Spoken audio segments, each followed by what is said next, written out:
Oh, the weather outside is frightful, but sports frenzy is so delightful. Kevin Dave will curse and swear. Let it go, let it go, let it go.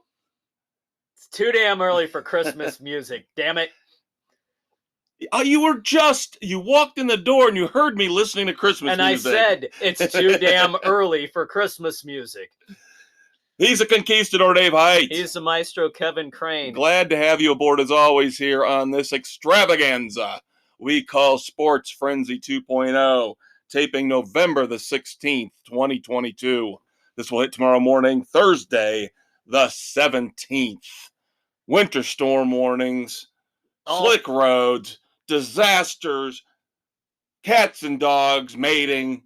Mass hysteria.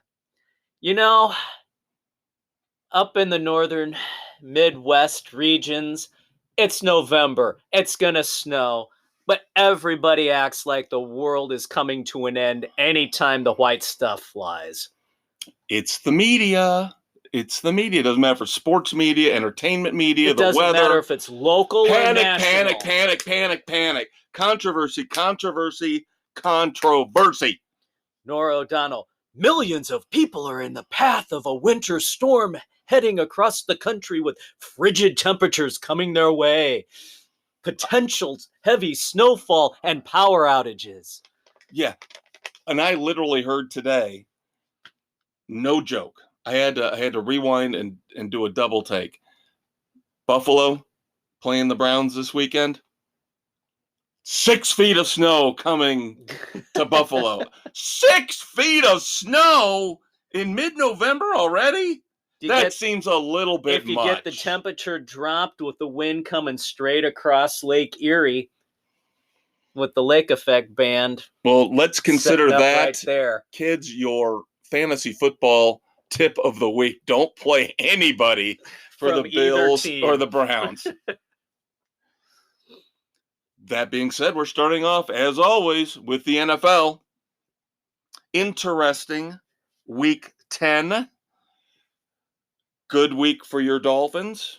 Yes. Good week for my Buccaneers. Not such a good week for our Chicago Bears. No, where once again, you don't have a frickin' defense and it comes back to bite you in the ass. Yeah, that's it. We've been saying it the last couple of weeks, ever since the Roquan Smith trade. Now you're looking at a tissue paper defense. Right when your quarterback is starting to come of age and starting to get it, the game is slowing down for him. He's speeding up, putting up phenomenal numbers, and it's getting wasted because you could have kept the defense somewhat intact, but the cheap asses in the front office didn't. It's frustrating beyond all belief right now. And I'm not making a judgment on the Chase Claypool deal yet, but 2 weeks in, not seeing much of an impact. No, not yet. Komet's numbers, Mooney's numbers are up a little bit. If you want to attribute that to Chase Claypool, that's fine. It's probably more of a fact that Fields is reading the coverages better and making snap decisions and getting rid of the ball when he can. And this is a lesson to all the general managers and coaches out there. You've got to give these kids at least a full year, 16, 17 games.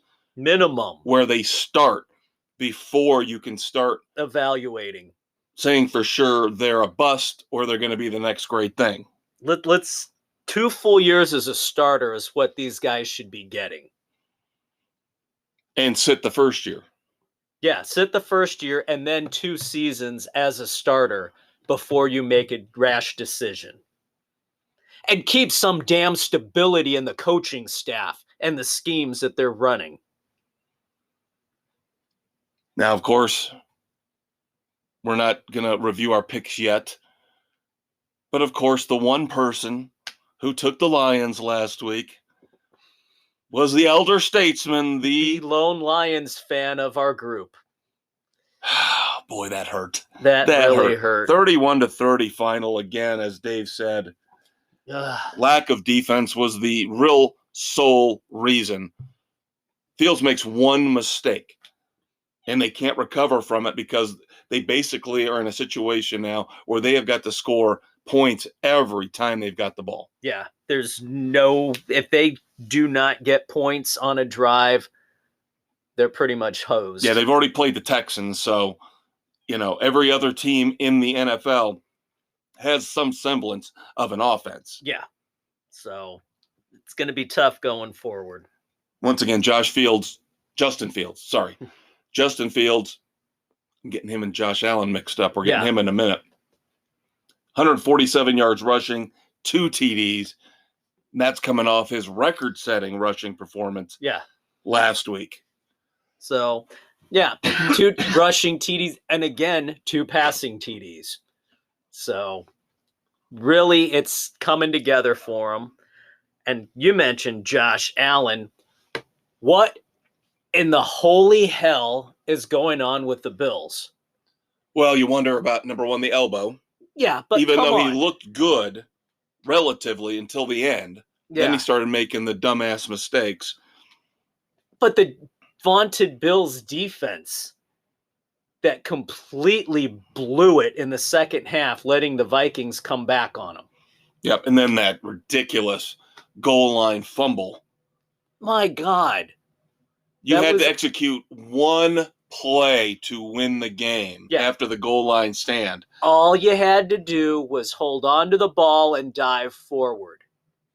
That's it. And Allen and his center screwed up that exchange that they make day in, day out, time and time again. Inexcusable. Yep, and of course, all the media goes crazy. A game of the century, game of all time. Come on. No, it wasn't. It was a piss-poor performance by the Bills down the stretch. Yeah, the Vikings got lucky with that one. Yeah, but you got to have luck. You do have to have luck. 33-30 final in overtime. The Vikings beat the Bills. And, of course, the Bills could have pushed the game further. Again, bad interception at the end by Josh Allen. Yep, a throw that should not have been made. In that situation, why are you throwing that pattern? And the thing is, and I am not judging Josh Allen, even though I like to get him confused with Justin Fields. I am not judging him. Right now, Justin Fields is playing better football. But we had the Bills, the majority of our panel, going to and winning the Super Bowl. Yep. We had a majority of our panel with Josh Allen as the MVP, and now he's pissed that away. Yeah. I'm sorry, he has. The last Pat 2 Mahomes weeks is up there with Jalen Hurts. Allen's going to have to do some massive miracle working to get himself back in the MVP race. Yeah. They cannot falter. Let alone the playoff picture, because right now, the way tiebreakers work, I think they're the sixth seed in the AFC right now. Yeah, they cannot afford to lose anymore. They've got to figure out a way. Because the Dolphins are, half game ahead of them? Yep. In first place, and then the Jets are tied with them, but the Jets have beaten them. Yep. So they've got the tiebreaker for now. For now. Because they still have one more matchup coming up. Miami and Buffalo still have another matchup too.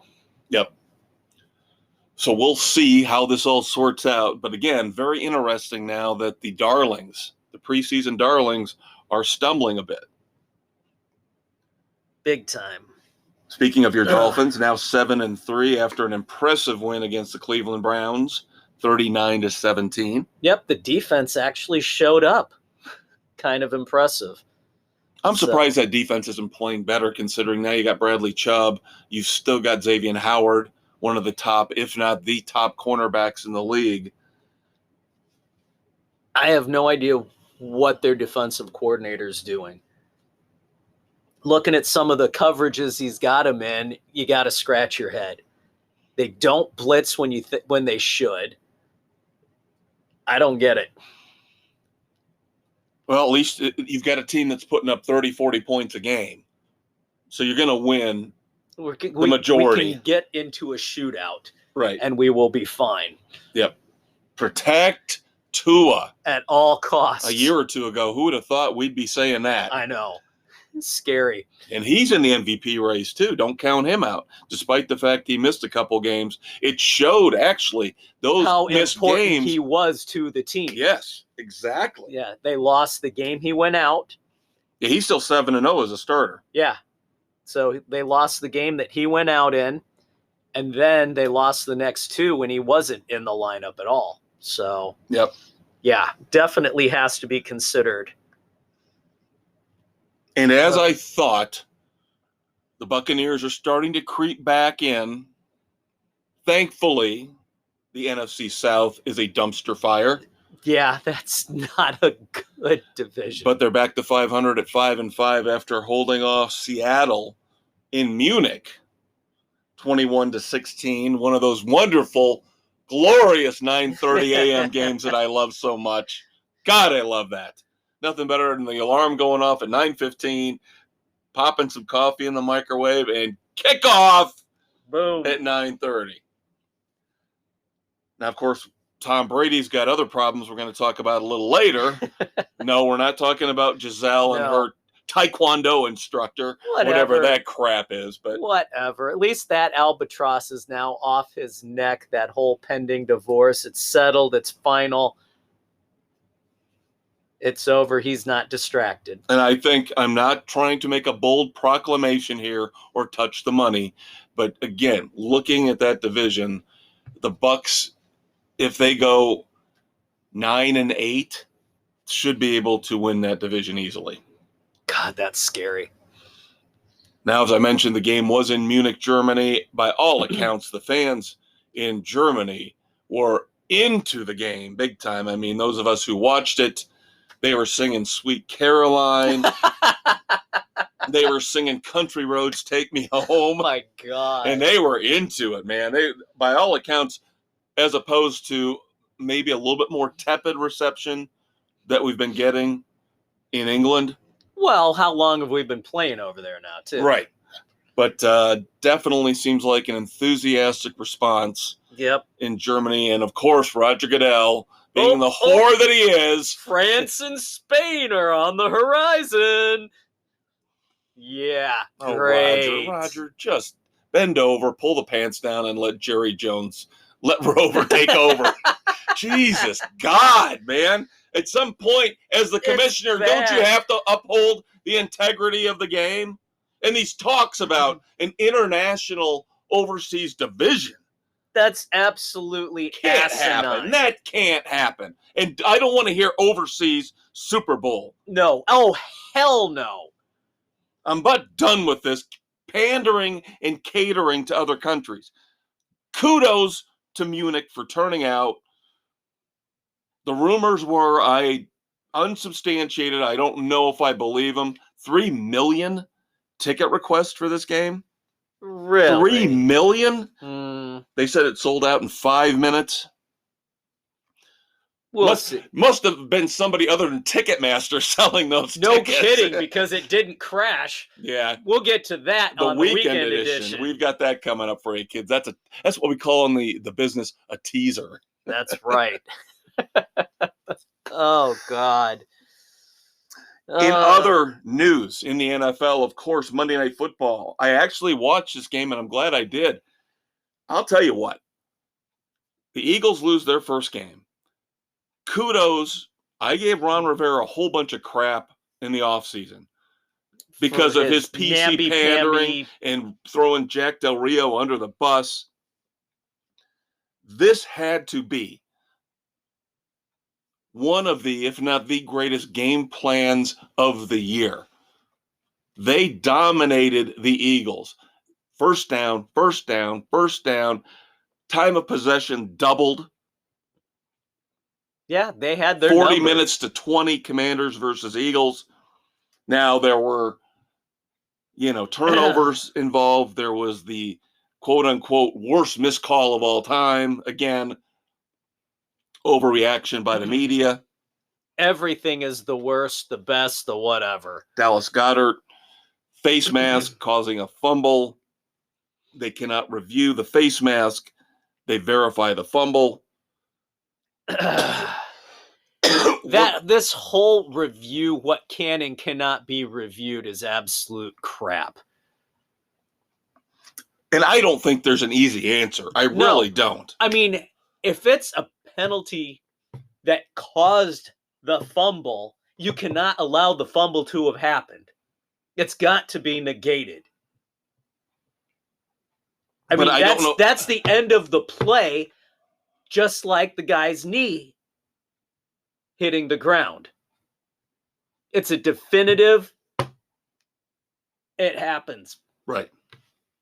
I don't get the bullshit that they pull when they want to pull it. And I'll tell you what, I think a big part of the problem is that they botched the pass interference review process that one year where we all complained and bitched and pissed and moaned and said, we have got to start reviewing pass interference calls because of the playoff game, right? Was it Saints and Rams, right? Yeah, the most egregious non-call in the history of the game. And so the NFL, okay, I guess we'll have it half-heartedly. Yeah. Putting it in, and then, of course, they told the referees. They told them, don't worry about it. Just don't call it. We won't overturn your calls on the field. We'll get rid of it in a year. And sure enough, that's what they did. Yeah, it was That's my conspiracy crap. theory on that. Yeah, because how many non-calls didn't get overturned, which were damn near as blatant as the one that brought it to the forefront? It's absolutely a pathetic window dressing by the NFL. The only problem you're going to have is that with these TV windows, the NFL is the most reliable when it comes to 1 o'clock, 4:20, 8:20. But again, and if you start throwing everything under the review, like college football, you're going to have 4-hour games. That's ridiculous the way college runs it. They stop everything for anything that might be questioned. The way to fix it is we've talked about it time and again. The way to fix it is you have your chief of the crew in the booth watching the televised game and seeing the replays and being able to make the official call right on the spot without having to go to New York and going under the hood. The vast majority of these can be handled by the guy watching it in the booth. And you're right. It shouldn't come down to a coach having to decide to challenge or not. He can't right now. I heard it was a half-hearted joke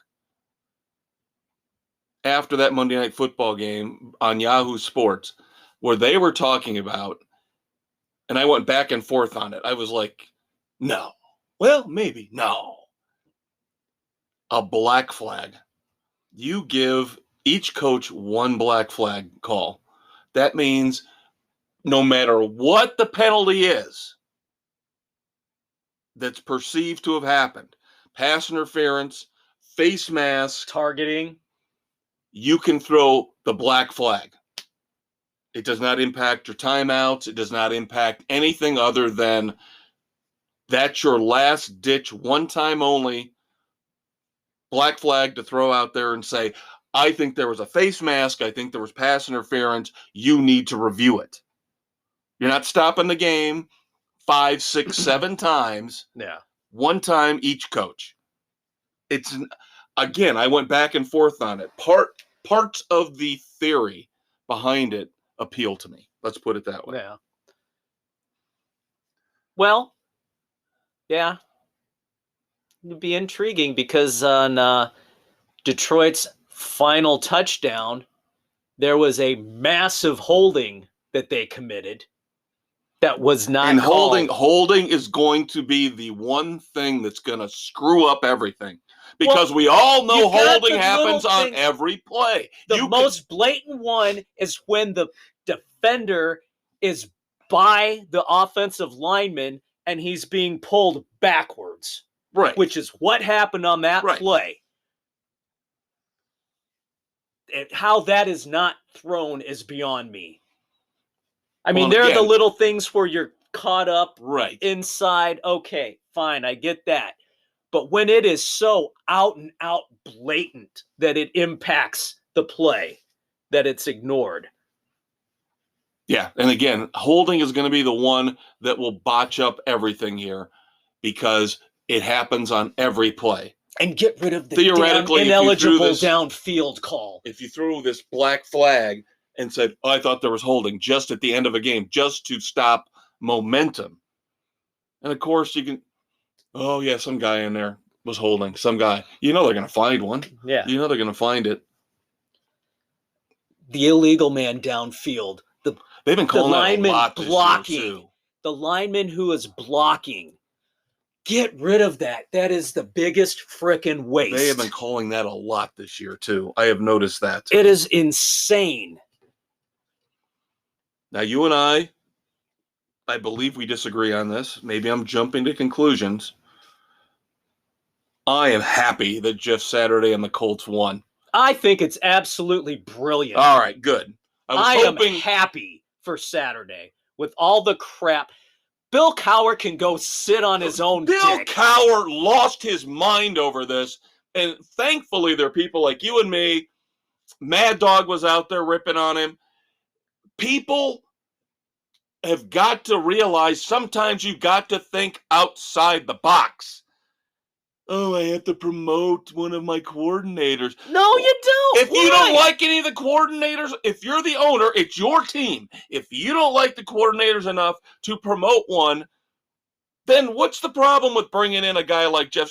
Did not the Brooklyn Nets, even though it was an abject failure, but not Steve Nash's fault, did they not bring Steve Nash in? Yeah. As an untested head coach? Yeah. Now he got hit with the dumpster fire of a team with a bunch of damn head cases. And then I hear this garbage. Well, Saturday, if these other guys like Steve Nash and all these other, Aaron Boone was another name that was mentioned. All these guys got brought in, but they had a full off season to work on it. So what? So who cares? Saturday says, all right, I got 4 or 5 days to prepare. I can do it. I'm a man. I know how to break down film. I played this game for 12 years. I was a center for arguably the smartest quarterback in history. I think I know what I'm doing. I was happy for him. I was ecstatic that the Colts won.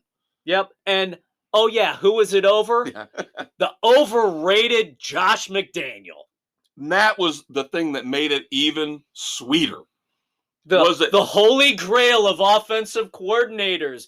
The man who supposedly is the second coming of Belichick, who is in his second stint as a head coach and is an abject disaster still.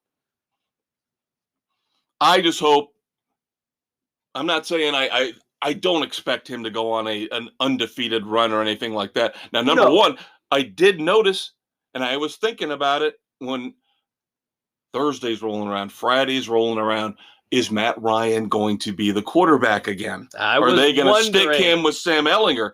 And then all of a sudden the news comes out, Matt Ryan back under center for the Colts. I'm like, uh-huh. Yep. Jeff Saturday told Jim Irsay, this is what we're damn doing. I don't care about the bonuses that you're scared to pay Matt Ryan in case of injury. I am only taking the job if you give me Matt Ryan as my starting quarterback. Look what happens. Look what happens. Again, I don't expect miracles. I'm sure he's going to lose his share of games. He's probably going to win 1 or 2 more at least. We'll see what happens. I mean, and then they'll go in the offseason, they'll go, oh, this is a circumvention of the Rooney Rule. Oh, my God, you're a racist bigot, Jim Irsay, because you didn't consider an African-American head coach. Who were you going to consider at this point? Reggie Wayne was on the staff. That's an argument. Between the two, Reggie Wayne ran downfield and caught the ball. Saturday had to call out the defensive schemes on how to block and what to get ready for. Right, and the one guy most qualified on the staff was Gus Bradley. Right. The defensive coordinator, another white guy. So I don't want to hear this whole Rooney Rule crap. Can we leave that until the offseason, and then all you snowflakes can have at it?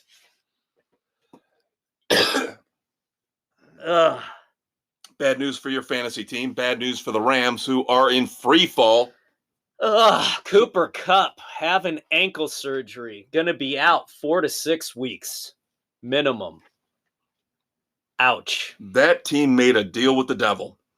They did. We talked about it last year. They know they went all in and not to expect anything remotely close to success this year. Nope. And they are paying the price right now. Now, we looked through last weekend's games. We probably talked about most of these already. Nothing really shocking that, again, we haven't addressed outside of maybe the Packers comeback on the Cowboys. Wow, that was an epic letdown by the Cowboys. I told you. I didn't have the guts. I didn't have the cojones to pull it off, but I had a feeling that this would be exactly the point in time when the lateral thinker, all that stuff would turn around for him. And sure enough, Son of a bitch if it didn't, even with him yelling and screaming at LaFleur on the sidelines again. 31-28, the Packers at Lambeau beat the Cowboys in overtime. And, of course, another glorious across-the-board Cowboys pick for our panel that goes down in flames. Was not a good week. So that being said, let's start our Week 11 picks. Get a couple of them in, and then we're going to have spillage. You know it. Said Packers again here on Thursday night, hosting the Titans. Key game. Big game. This is huge. If I had my keys, I would rattle them. Key game. Because I don't know if I believe in the Titans. I'm telling you, all you have to do is stop Derrick Henry. Now, that is not an easy task. No, it's not. But if you focus on that and make somebody else beat you. Whether it's Tannehill, whether it's Malik Willis. And like I said, are the tables turning for Mr. Lateral Thinker? Is this where they're going to make their run and try to get into the wild card picture? I don't think they're going to catch the Vikings. No. For the division. No. Does he now finally have confidence in one of his rookie receivers? Christian Watson had a monster game. Will he repeat? Yeah, 3 touchdowns. Yeah. Well, you and I are thinking doom and gloom, which means the Packers are rising. Yep, unfortunately. But, that's what they somehow do. Yep. Year in and year out. 7 of our 8 panelists have their picks in. So Dave and I have the Packers along with Doug and Aaron. The Titans, or as Bill likes to call them, the Tits. For Sam, Bill, and Nick. Then our beloved Bears traveling south to play the Falcons. That's on Sunday, November the 20th. Look at you traitor. You miserable traitor. It's the defense. I do not have any faith in them going into playing the Falcons on the road. I said it last week when I picked the Panthers to win against the Falcons. It's Marcus Mariota. Did you see how abysmal he was? The Panthers' defense has been playing better than the Bears. I cannot pick in good conscience any team with Marcus Mariota as quarterback. I am taking the Bears. They are better than 3-7. I'm telling you, they're better than 3-7. They are, but their defense is not. You and the elder statesman, that dirty Lions fan, are both taking the Dirty Birds. I want to be wrong on this. I want to be wrong. Dave and Sam take the Falcons. Everybody else who's got their votes in, taking the Bears. All right. Get ready for spillage. We'll be back. Are you having trouble falling asleep behind the wheel of your expensive SUV? Are you finding difficulty in avoiding golf clubs thrown at you by your angry wife as you pull out of the driveway? Sign up today for the Tiger Woods Driving School, sponsored by Sports Frenzy 2.0. We'll show you how to text ladies of the night while still driving effectively in the wee hours of the morning.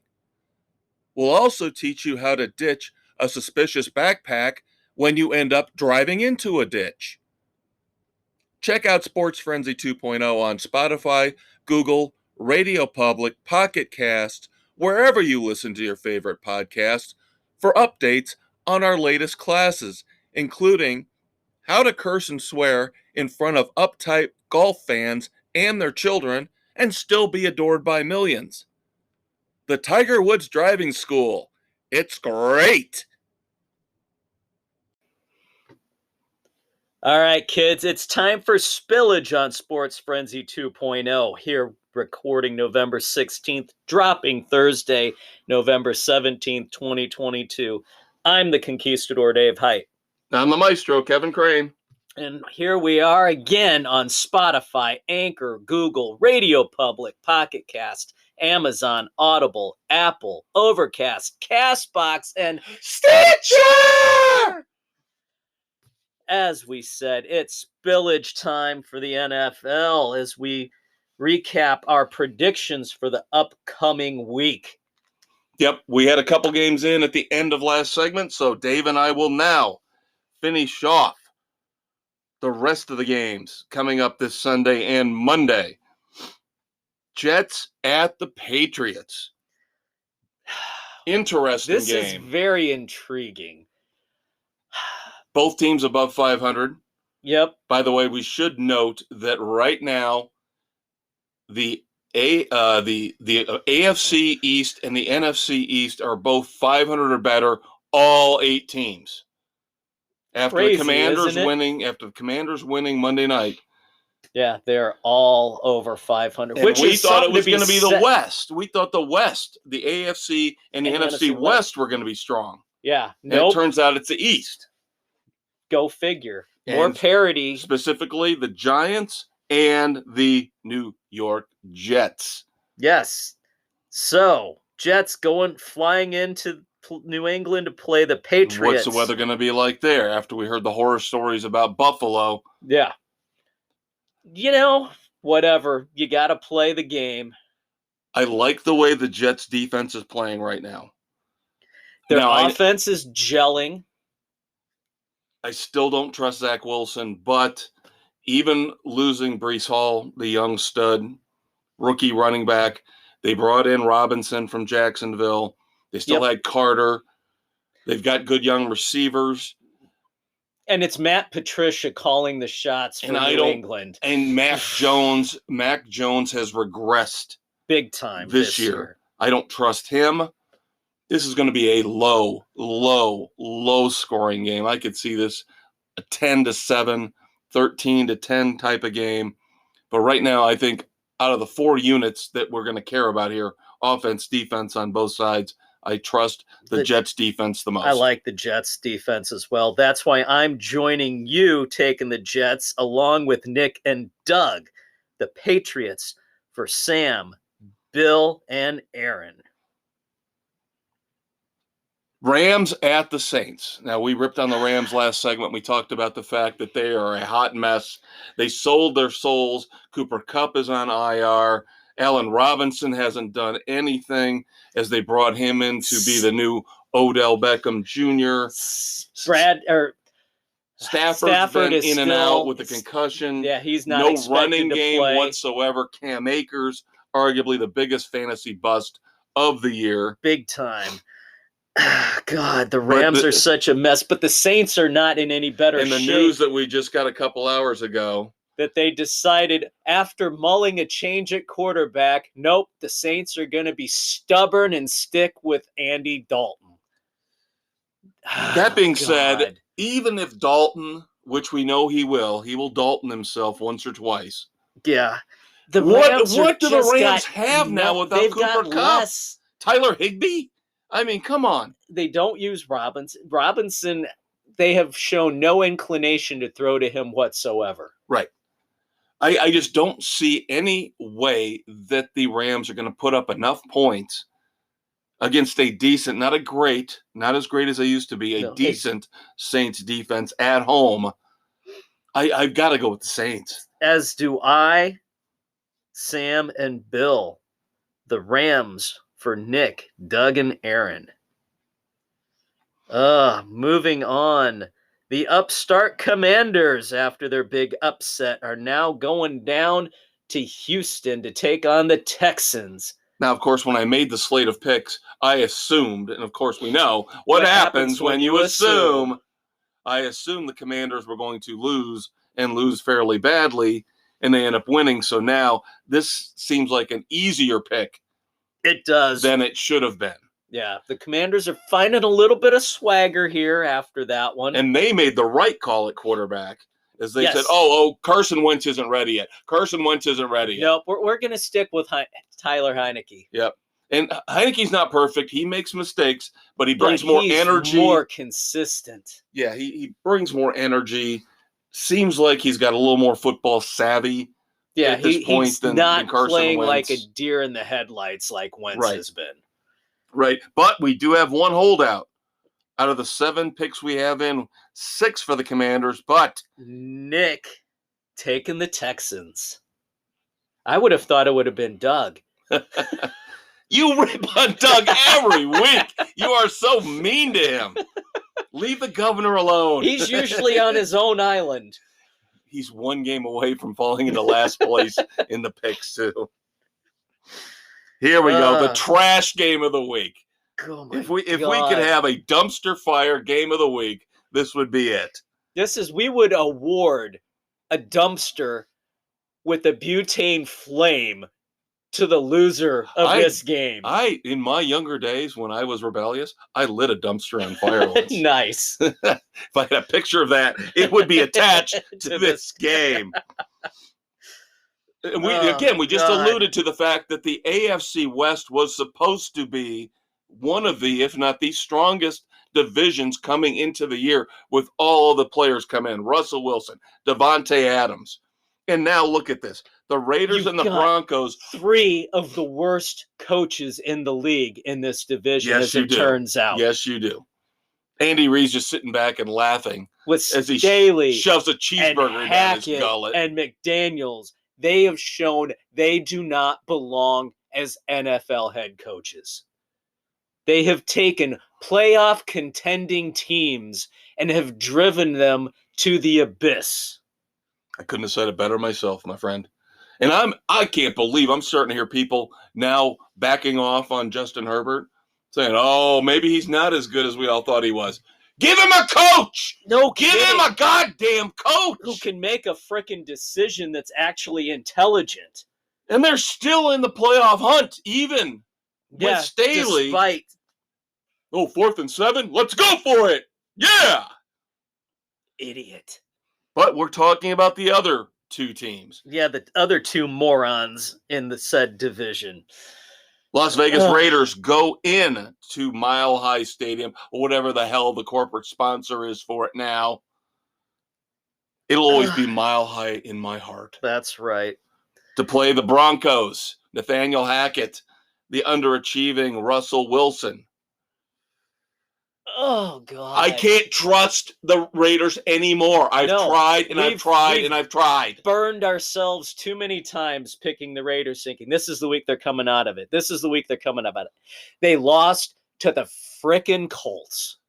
With, again, a first time, never coached before, Jeff Saturday. Yeah.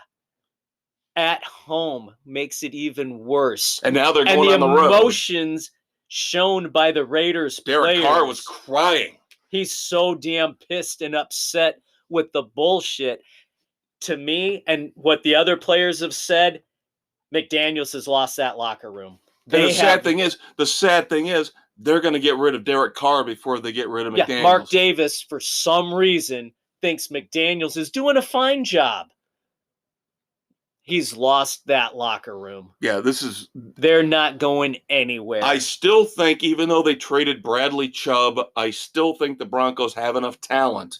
They kept Jerry Jeudy, so they've got Cortland Sutton, Jerry Jeudy. They've still got Melvin Gordon. They've still some semblance of a running game. They brought in Chase Edmonds from the Dolphins. At home, it's going to end up being a Brandon McManus field goal from like 55 in the thin air to win it. But the Broncos have got to win this game. Yeah, it's got Broncos all over it. So everybody with the Broncos, with the exception of Bill and Doug. Don't you say it. I know you want to. Big game in Minnesota. Huge game. Cowboys trying to bounce back from that loss at Lambeau. They stay up in the Great North. The smoke and mirrors Vikings who've gotten lucky. Gee, can you tell where Dave's pick is going? The only reason you're doing this is because you have Tony Pollard on your fantasy team. Yeah. You're thinking, oh, Tony Pollard's going to run for 200 yards against the Vikings. My man, Justin Jefferson, is going to catch 20 passes for 400 yards and 6 touchdowns. Not really, but he is amazing. And I still can't believe you guys let him drop to me. Now, you made the pick that I would have made with Cooper Kupp. But everybody else, phenomenal that I got him at the end of the first round. He is winning the division, the Sports Frenzy Fantasy Football League for me this year. Almost single-handedly. And he will beat the Dallas Cowboys. Could be. I just don't. I don't believe in the Vikings, even though they have an 8-1 record. But you believe in the Cowboys? I agree with you. The Vikings will fall. Not this week. Not this week. Not this week. They got some games coming up, you're right, where they'll fall, they'll lose 4 or 5 games by the time the season is done. It's got to start at some point. Anyway, I have to try and make a move at some point. And I have not seen the old Dak Prescott back again yet either. No, he's playing like garbage. They're trying to play like the Titans, where it's run the ball, run the ball, run the ball, depend on the defense. And you're not going to be able to hold the Vikings down that much. It's sad that they've gotten away from the passing game when Dak has come back. No, I think Lamb had a really big game last weekend. But that was the first one he's had in a long time. Yeah, Dak has not looked good throwing the ball. No. But I'm taking the Cowboys, as does Aaron. Everybody else going with the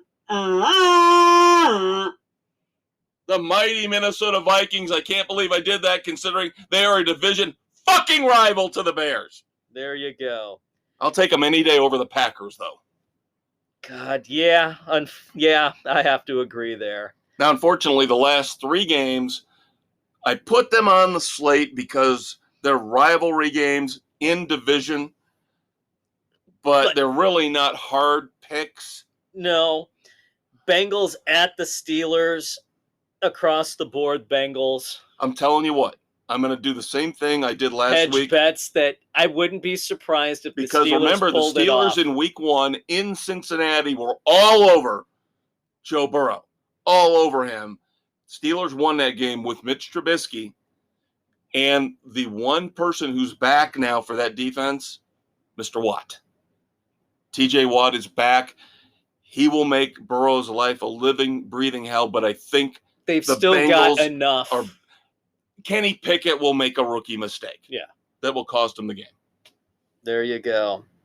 Chiefs at the Chargers. Really? We talked about it. We have no faith in Staley. Doesn't matter if they're at home, on the quote road. Unquote at home at SoFi Stadium. Yeah. Chiefs across the board. I was a little shocked by this. Number one, the point spread blew me away, considering this is a neutral site game in Mexico City. And the 49ers did not look all that great against said Chargers last week on Sunday Night Football. They had to really rally in the second half. For this point spread to be at 8 the last time I looked. Crazy against now, the Kyler Cardinals. Murray is iffy. We don't know if he's going to play. But still, come on. I thought the point spread would be a little closer, but that being said, it's still Niners across the board. All right, kids, there you go. That's your NFL news picks for the week. Now we've got to flip the script and start looking at college football. Yep. We have to start off on a somber note with the tragedy that happened with the Virginia football team. Former players shot and killed 3 current players and a couple of other students when they all got back from a field trip. A couple of the players were sleeping on the bus when it arrived back. A complete cowardly act. Devastating to that campus. Of course, they canceled this week's game against Coastal Carolina. Yep, it would have been their last home game of the season. But still looking for motivation, still looking for why he did this. Was there a hazing incident involved? Why would he? And he was a former player. Right. Why would he target his former teammates? Yeah, that's crazy. And why are you shooting anybody else on the bus? Mental health has got to be taken seriously. All right. Locally, they keep coming. They keep rising up the polls. God's team, who looked like absolute garbage in the second half. There is no reason that Notre Dame should not have crushed Navy, yet they failed to move the ball in the second half. They failed to score in the second half, and the defense almost blew that game. Final score 35-32. They do come out with a victory against Navy. They go to 7-3 and move up to number 18 in both the AP poll and the college football playoff poll that came out yesterday as we tape. Yeah. So for as good as they looked before, they looked that awful against Navy. And they've got a game coming up here this weekend, their final home game of the year against Boston College. Weather should be okay. Snow flurries and cold. Right, it will be cold. Be interesting. Boston College they're not great this year, but they've beaten a couple. They're pesky. Yeah. They are a solid teams they team. shouldn't have. So. Oh, and by the way, the Miami Hurricanes decided to finally start playing football again. After taking a month off, they get back to 5-5, trying to desperately get back to bowl eligibility, which is going to not be this week, but next week, because they play Clemson this week. So they're going to be 5-6 after this week and going to have to figure out a way to win that last game to get to 500 and be eligible for a bowl. I'm sorry, 500 does not make you bowl eligible. It does when there's like 87 bowls out there. Then how about we contract some of the bowls? We don't freaking need them. I agree with you on this, but it's also not going to happen. Because the money is too great. Miami goes on the road, somehow beats Georgia Tech 35-14. One of those games that a lot of us got wrong, and that a lot of X's on our pick slate from last week. 5 of us took Georgia Tech. Unbelievable. And, of course, even though they got good news there by winning against Georgia Tech, because they've played mediocre football this year, this is now the climate in college football. They lost the number 7 overall 2023 QB recruit, Jaden Rashada. He flips. He is now going to go to Florida to play for the Gators. Way to go, Mario Cristobal. Way to go. Again, it's a kid who sees they don't have a quarterback. I could come in and start right away. And Miami does? Tyler Van Dyke's going to be gone. No, I meant, why doesn't he stay with Miami? I don't know. He'd be starting next year probably. Yeah. I don't understand with the NIL stuff and the immediate transfer portal that they have got in place now. It's just a Wild West crap show. Yeah, is what it is. It blows. All right. Some news. Cadillac Williams gets his first win as the interim coach. For Auburn. Yep. I think that's one of the few ones we got right last week. Yes, it is. One of the very few. I'm not kidding. I don't mean to keep bringing it up, but we had an abysmal week in college. We shit picks. the bed in our college You can listen to picks. last week's podcast, and we were confident in so many of these, and it oh my God, Dave blew up in our face. Dave was 4-9. I was 5-8. Just awful. Just an awful week. And again, I had to talk the Big Blue W off the ledge. He's the one guy who's been saying we're picking games that are too hard. I think I might have finally got him away from that line of thinking and just told him the last couple years, these mid-level conference teams are just randomly beating up on each other. Yeah. And there's nothing you can do about it. It happens. Outside of your top 4 or 5 teams, the rest of it's a clusterfuck. What are you going to do? Yeah. I mean, yeah, it was great when we all had high 60% success rate with the gimme games that we picked every week, which we all got kind of tired of it, except for Bill. We wanted it to be more of a challenge. And it is. So looking through last week's picks, NCAA Week 11, I'm not going to go through the carnage. I'm not going to pick the meat off the bones, as they would say. Screw you, Illinois. Yeah, Illinois across the board, loss for everybody. Oh. Tulane couldn't show up at home against UCF. That got 6 of the 8 of us. Yep. Oklahoma, again, choking against West Virginia. Got 7 of the 8 of us. West Virginia Island. Yep. So that's the kind of week it was for us. There really wasn't a huge game per se. TCU, kudos to them, even though it bit you and I in the ass. Yeah, it was. Yeah. Sarkisian couldn't pull it off at home. TCU proves to be the better team against the Longhorns. Texas played a hell of a game, though. They kept that TCU offense under 20. Yep. But again, you just look at these games and you throw your hands up and go, what the what? What Wisconsin team is going to show up from week to week? Yeah. I don't know. What Illinois team, like you said, is going to show up? Purdue goes in to Champaign and beats them. I don't know anymore. I don't know. So we're going to move on. Flip a coin. Going to move on to our college picks now for week 12.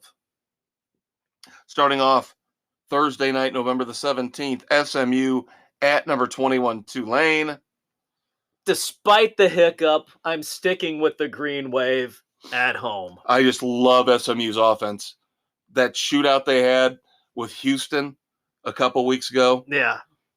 I think SMU's just going to outscore Tulane. I think that's all they do now. SMU puts up points and hopes they can score more than the other team. So I'm going with the offensive-minded SMU. We'll see if Tulane's D can hold them down. Bill and I are in agreement. Everybody else of the 7 picks we have in goes with Tulane. Yep. Duke going in to play Pittsburgh. Middling game. Nick and I are the lone Duke picks to this point. This is the one pick you made this week. Nothing wrong with being different on picks, but this one this was one I had almost immediately for Pittsburgh. I don't trust Duke, especially on the road. Yeah, I don't like Pittsburgh. Iowa going into play Minnesota. That Iowa offense has been utter and complete disappointment this year. So hit and miss. It's insane. And they've been winning with their defense, but the thing is, Minnesota's defense, if you look at the numbers, is almost equal to Iowa's, yet their offense is about 100 yards a game better. Yep. So I'm going with Minnesota. Especially at home. Bill is on Iowa Island. Thought we might have some dissent here, but I guess not. Point spread shocks me. Ole Miss only favored by 3 on the road at Arkansas. Now, Arkansas has played fairly well this year, but Mississippi across the board. yeah, doesn't shock me. Like I said, the point spread shocks me more. Yeah, that it was that close. Yep. Houston at East Carolina. We've had East Carolina on the docket a lot here recently. They're an intriguing team. Lots of close games in that conference. This should be a fun one. You know, with that Houston offense. Yeah, again, East going Carolina's back to that defense. Yeah, again, looking at the numbers, East Carolina should be the better team. Yep. Point spread, they're favored by 6 right now. They're at home. I can't go against that. No, but Nick and Doug are taking Houston, East Carolina for the rest of us. Oh my God, Texas at Kansas. Could we have a? Is this the? I do this to myself. Fire? This must be my mind. Could this be the college dumpster fire game of the week? My mind is trying to penalize me each and every week as I put these games together and I put Texas on the slate because I don't know what the hell to make of Sarkisian's team. Every time I pick them, they lose. When I don't pick them, they win. Same with Kansas. Well, Kansas has kind of fallen. Kansas is more of a they were really doing well, had that energy going early on with their coach, and now they've come back down to reality. Yeah, they peaked too soon. So everybody's taking Texas except for Nick. Going on Kansas Island. Sticking with the Kansas theme, Kansas State this time, going east to play West Virginia. Another team that seems to be a thorn in the side every time I put them on the slate. West Virginia loves to just throw a monkey wrench in everything, but Kansas State has been playing a lot better since maybe a slightly slow start. Yep. Kansas State across the board. Sticking with the Big 12, Texas Tech at Iowa State. Fuck Ohio. Fuck Iowa State. Yeah, I was going to say, look at your pick. I'm taking Iowa State. I was going to say, that's been your mantra the whole year. Fuck Iowa State, and you took Iowa State. How could you take Texas Tech the way they've been playing of late? One key statistic.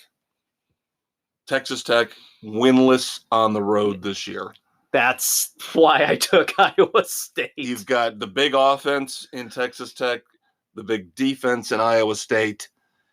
But Bill and Doug are going with the offense. They're going with Texas Tech. I almost did. Everybody else goes with Iowa State. Watch out for Texas Tech to win this one. So that's going to be your hedge. That's your hedge for the week. That's my hedge. I had the Bengals Steelers. You've got this one. Oh my God! Can the mullet do anything? It's bedlam. Oklahoma State at Oklahoma. I am going to ride with the mullet one last time because Oklahoma's just so. Ugh. I know they're at home, but Oklahoma State's the better team, aren't they? They have to be the better team. They have to be. You and I are going with the mullet, as is Aaron. Everybody else going with the Sooners. Final pick here in segment 2. We're going to have a little bit of college spillage.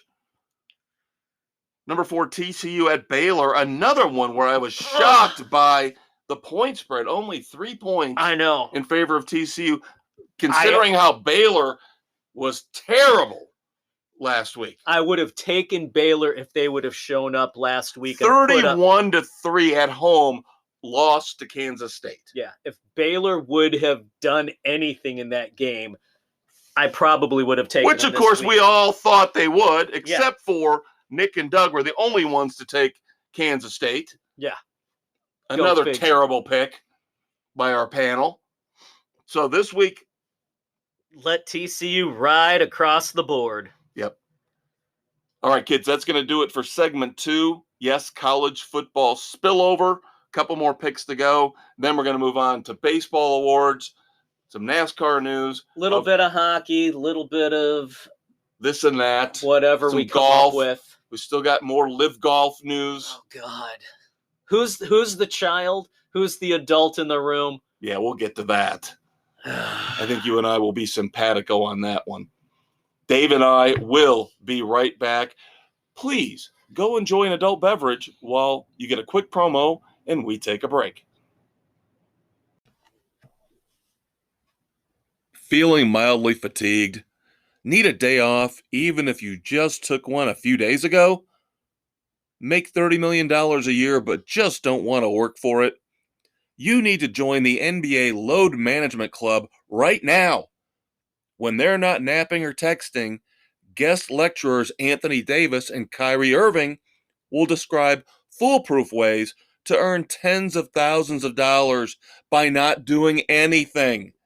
Sports Frenzy 2.0, available on Spotify, Google, Radio Public, Pocket Casts, and wherever you listen to your favorite podcasts, is currently negotiating with LeBron James to bring his popular How to Make the Hall of Fame Without Really Trying webinar live and in person to the Load Management Club. Thanks again to Sports Frenzy 2.0 and all you apathetic fans out there for making us a success. All right, kids, college football spillage here as we record Sports Frenzy 2.0 on November the 16th, 2022. This will hit tomorrow morning, the 17th. I'm the maestro, Kevin Crane. I'm the conquistador, Dave Height. 4 more college games for you. We're going to give you our picks, and then we're moving on to baseball, NASCAR, dumbasses, everything else we've got for you here in segment 3. North Carolina State, how they have fallen. Wow. Yeah. At Louisville. I like the way Louisville is playing. The offense seems to be starting to pick things up here at the end of the year. Yeah, they've been playing so much better over the last stretch.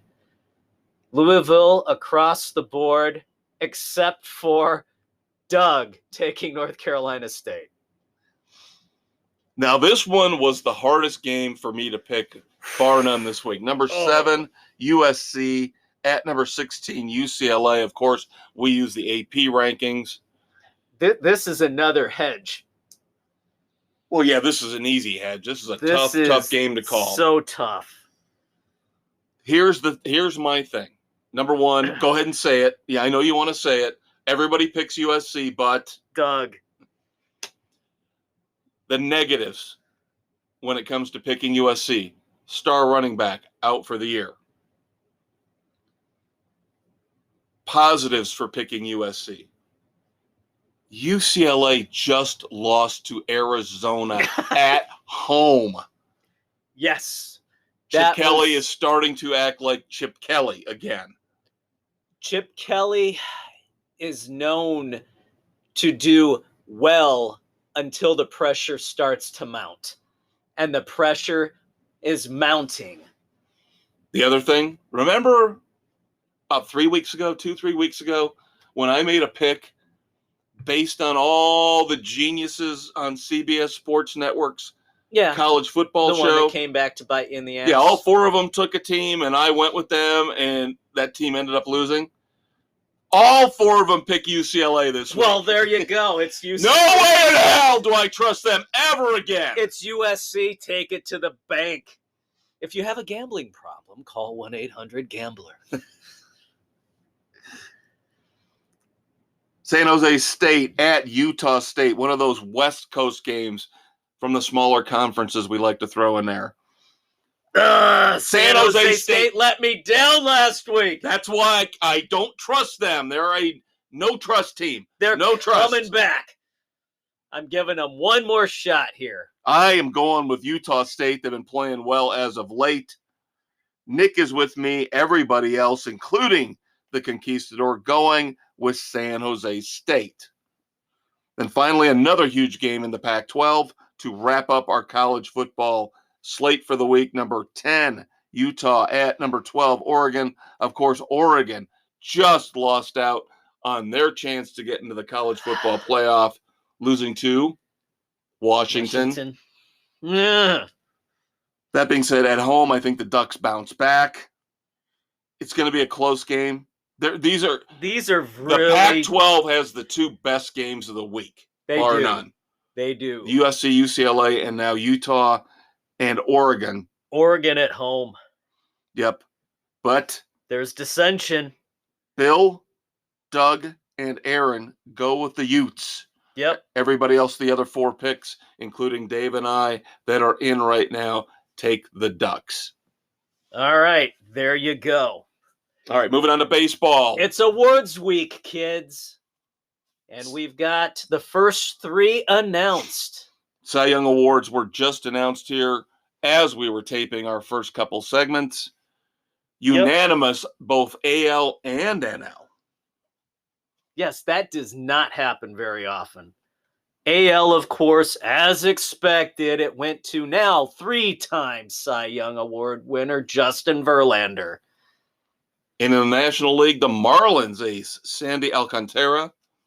But again, both unanimous. So kind of crazy there, kids. Voters say not even close.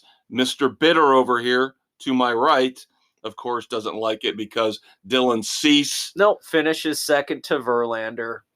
You knew it was going to happen. The rookies of the year were announced Monday.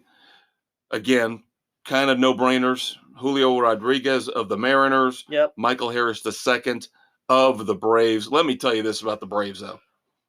2 of the top 3 rookies of the year were Atlanta Braves. They've locked up all the young players. They've got a solid that is a young smart front office. Yes, they are. The Braves aren't going away anytime soon. Doesn't matter if they lost Freddie Freeman. No, they just retooled. They are one of those organizations that just keeps reloading and plugging along. They have their system where they get the guys to play their way all the way through the minors, similar to what you have with the Cardinals, similar to what you now have with the Astros. I was going to say the Astros were the other team that jumped up, but that's a good call with the Cardinals. They have been doing this for so long. Yep. And not miss a beat. Yep. So, manager of the year, AL, it's no surprise, Terry Francona for the Guardians. Given the payroll for that team.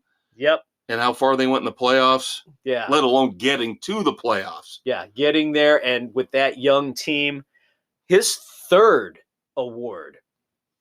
Well done for him. Love Terry Francona, of course, used to manage our minor league team here locally. Yep. Back in the day. And then in the NL, Buck Showalter gets his 4th Manager of the Year award with his 4th team. That is impressive. Is it? Just a hypothetical, is it? He's managed 5 teams, right? Because the Diamondbacks, he did not win with the Diamondbacks. But that kind of shows some of the organizations that he's been with. Kind of reminds me, he's like baseball's Marty Schottenheimer, is what I was thinking. He can get you to here, but no further. Perfectly said, my man. So, not unanimous. Dave Roberts from the Dodgers finishes 2nd. Why would you even consider him? You had the highest damn payroll in the NL with the Dodgers.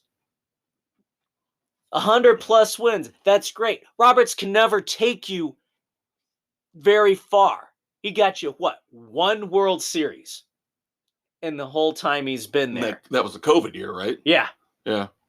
He usually fizzles out when he hits the postseason. And you notice the different philosophies in terms of how we were talking about the Braves and what they do, where the Dodgers now are just free agents. Kind of like the Yankees. You don't see a lot of homegrown talent coming through the Dodgers right now, which used to be completely different. Right. Sticking with the Marlins, of course, we talked about Sandy Alcantara. Congrats again to him. The Marlins promote Caroline O'Connor to president. That makes the Marlins the first major U.S. sports franchise that has females as both president and general manager. Impressive. So, kudos to them, but Let's see. I will go back Let's to see how it plays out. I will go back to what I always say about this stuff. When we stop talking about it and it either works and becomes a norm or it doesn't work and it goes away, that's what I want. There you go. Now, interesting, going back to the Astros and the power trip between ownership and the GM. Right. Oof. GM James Click out. Got a 1-year offer. Defending now World Series champions. He gets a 1-year offer to return. And of course, he said, go blow. Yeah. It's like 75 years since the champion didn't have their general manager return for the following season. That is crazy. That's arrogance, man. That is arrogance. Arrogance on the owner's part? Yes. To only offer him a 1-year deal? That is ridiculous. This is the architect of your else. team. Yeah. If it's that easy, why are there so many failed GMs out there right now? Yeah. So we shall see, of course, free agency just starting. The only really significant signing so far, Anthony Rizzo going back to the Yankees. 2-year deal. I know that $40 was a million knife to you. I wanted him back with the Cubs, but they weren't going to pay him. And he seems undervalued to me. 2 years, $40 million.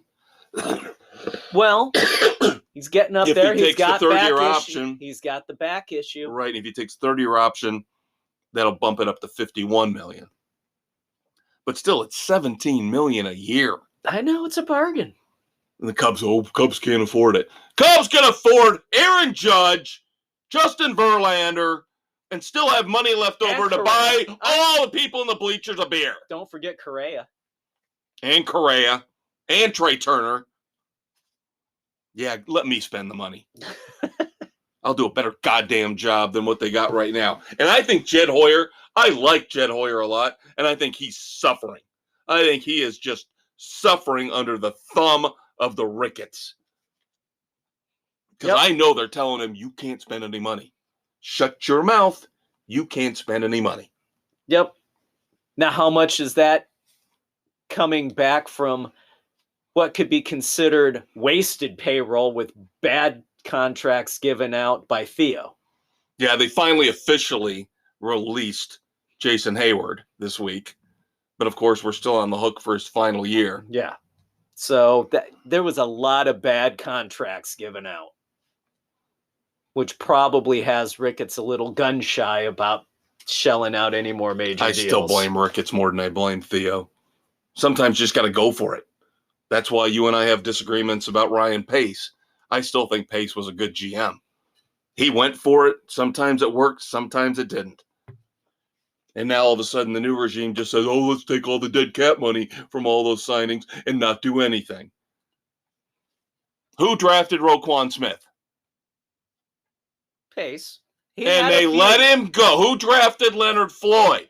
And they let him go. I'm just saying, Pace was not as bad. Who drafted Pace Justin is the one Fields? who let Floyd go. Under whose command? Who knows? We can't re-sign him. We don't have the money. The cheap-ass ownership group. All right, but anyway. Moving on to NASCAR. Of course, the season's over, but we do have a couple little tidbits to discuss. Yep. Kyle Busch, having moved over to Richard Childress Racing, driving a Chevrolet now, is switching all of his teams, Truck and Xfinity, over to Chevrolet now, since his run with Toyota has come to an end. Not a big surprise.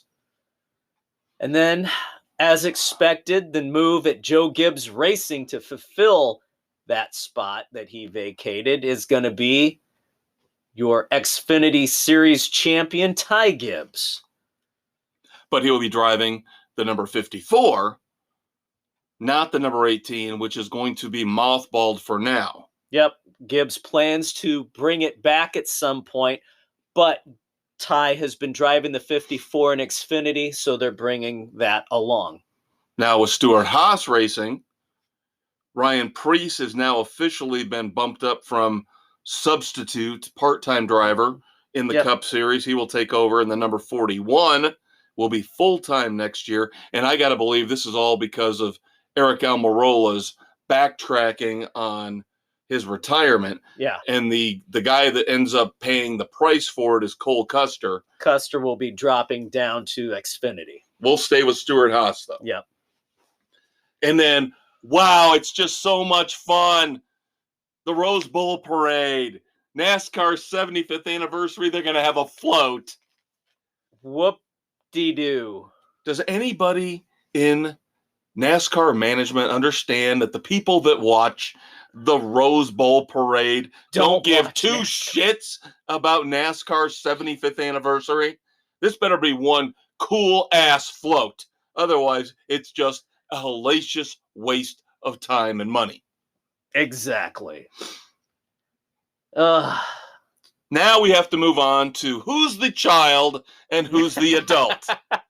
Yes, it's our weekly update on the Live Golf PGA Tour Battle Slobberknocker Saga. Yep. And I think Dave and I are simpatico on this one. Oh, my God. Rory McIlroy comes out, demands that Greg Norman be ousted as head of Live Golf because we, quote, need an adult in the room, unquote. Gee, who's the one person that we've heard from more flapping his gums and making a big deal out of everything? Who's the petulant child in this situation?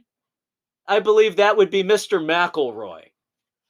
Yeah, I completely agree. This is just hysterical to me that he would pull this line out when he has been, as Dave said, the immature one in this whole situation, because he and Tiger Woods, now buddy-buddy, are benefiting from this whole thing. And again, as we say, every time it comes up, everybody overlooks the fact that the hypocrite Tiger Woods took millions upon millions of dollars to play in Saudi Arabia instead of playing on the PGA Tour. That's right. Gee, funny how they overlook that. Isn't it convenient for them? Almost put Rory in the dumbasses of the week for this. Almost. Finally, some sanity has come down under. They've decided to stop tampering with tennis history. Novak Djokovic will get a visa, will be allowed to play in the Australian Open. The 3-year ban that they gave him has been overturned. Absolute crap. That whole thing has been a disaster. And again, you altered tennis history, potentially, by not letting him play last year. Absolute travesty. And I just have to say this because it's fun to say. I know it's a serious situation, but this is Sports Frenzy. Sometimes we step over the line, and I'm going to right now. Oh, God. Brittany Griner is headed to a Russian penal colony. God. Moving on. You had to go there.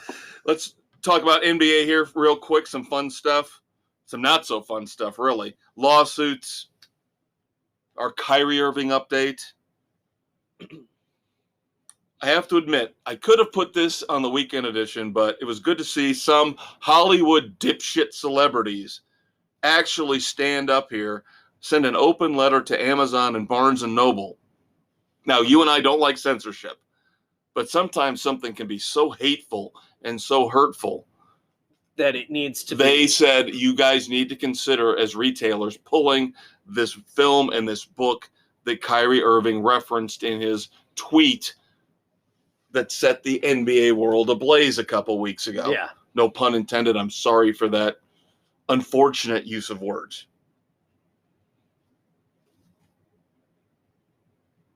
I guess I'm going to stick Heat, though. Flame, Heat. Yeah, you got to go with the Heat. The Heat's arena is going to be renamed because now we've got a mess with FTX, this hot cryptocurrency again. the cryptocurrency exchange bankrupt. Wow, they effed a lot of people. $1 billion supposedly gone, missing, Nobody unaccounted knows for. where. And the CEO has been let off the hook of any wrongdoing. Now there's a class action lawsuit, though, that's been filed in Florida. Of course, FTX goes bankrupt 1 year into a naming rights deal with the Heat. But today, the lawsuit naming every celebrity and sports figure who promoted or advertised for FTX. So Shaquille O'Neal, Steph Curry, Tom Brady are all now part. Giselle, part of they're this all lawsuit. part of it because wow, they definitely pushed it. Lesson, kids, be very, very careful if you get out in advertising what you promote. Do your due diligence, do your research. Don't just take the check, cash it at the bank, and do the commercials. Now, I gotta bring up this funny as hell video from the Golden State Warriors game the other night, where the 49ers players, you got Christian McCaffrey, you've got Jimmy Garoppolo, you've got Kittle, yep, all the cheerleaders, they're sitting there courtside, and all the cheerleaders come up, gravitate right to my man Jimmy G. I'm telling you, that's the guy. It's good. Screw Pete Davidson. That's the guy who should be getting laid with whoever he wants, whenever he wants. That is a handsome man. He looks like he should be the next Superman. He's Clark Kent, man. He is Superman. There you go. And he has this unbelievable power to bring cheerleaders. He's got the magnetism. Right basically into his lap. Crazy, crazy stuff. Do you want to touch on the Blackhawks? We can got a little NHL stuff for you. The Blackhawks, again, they're middling 6-6-3, fifth in the Central. They're still a little better than I thought they were going to be. They're not at the bottom, so that's saying something. But the NHL and the NHL Players Association have joined and canceled any thought of the 2024 World Cup of Hockey. That's fine by me. Sometimes you just got to let things go. And then they announced the new Hall of Fame class. Heavy on the Canucks. Coming out of Vancouver, you got the twins, Heinrich and Daniel Sedin, and their goalie, Roberto Luongo. Solid players for a long time. Well-deserved. Longtime Senators captain Daniel Alfredsson makes it. And then you got the Finnish women's national player Riikka Salinen gets in for everything she's done for that program over there. And then Herb Carnegie, who passed away at 92, is considered the most talented black player to never have made it to the NHL ice. Getting recognized. So there you go. All right, moments of silence. Fred Hickman, longtime sports anchor at CNN, back when they actually covered sports? Yeah, cared about a well-rounded broadcast agenda instead of just being constant Trump bashers. Yeah, back when they actually reported news from around the world. They covered weather. They covered sports. Yeah, it was Fred Hickman and Nick Charles, I believe. Yeah. Because I remember I used to watch that. Yeah, late night you'd go on and just to pick up their latest sports if you got sick of the ESPN run. Now, of course, Hickman later on did go work for ESPN for a time and also worked for the Yes Network out of New York. I guess it's time to pivot. Pivot, as Ross from Friends would say. Pivot. Dumbasses of the week. I don't think I need to play dumbass or not with Dave. I think these are pretty obvious. So, first up, My buddy LeBron James. Easy target. LeBron James in a recent interview complaining about officiating Oh, boo-hoo. says, quote, I got to learn how to flop. It's like, what happened? You forgot? Because you were the biggest flopper. You're the biggest flopper I've seen in the last decade. You're the king of flop. Come on. Every time he opens his mouth, I hate him more and more. And I just wish they would just downgrade him on the greatest players of all time list. And I know he's going to pass Kareem eventually and become the all-time points leader. I'm not going to say it's a travesty, but at the same time, he is not even close to being as good as Kareem or Magic or Michael or Larry. No, not even close. Guys who didn't have to be mercenaries just to get a couple rings. Guys who were actually made the players around them better. Sticking with the NBA. Remember Tim Hardaway? I do remember Tim Hardaway. Golden State Warriors. Him and Chris Mullin. Yeah. What was it? Run TMC, I think it was. Well, they got to do a special broadcast of a Warriors game. I don't know if it's the same one where Jimmy G was getting every cheerleader's phone number.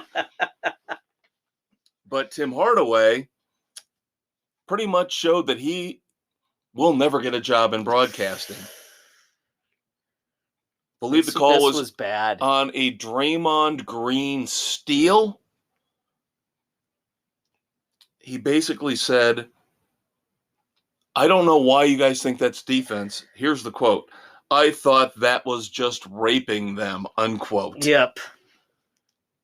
Tim, not that would never have been acceptable at any time in history.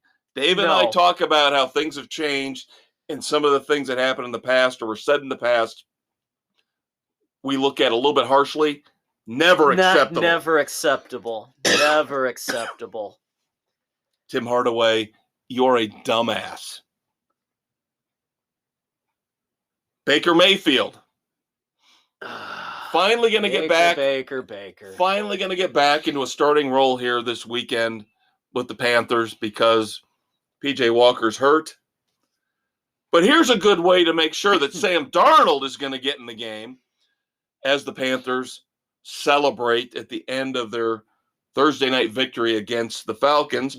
Baker Mayfield, with only a baseball cap on, starts headbutting all his teammates as they come off the field, who are wearing actual legitimate football helmets.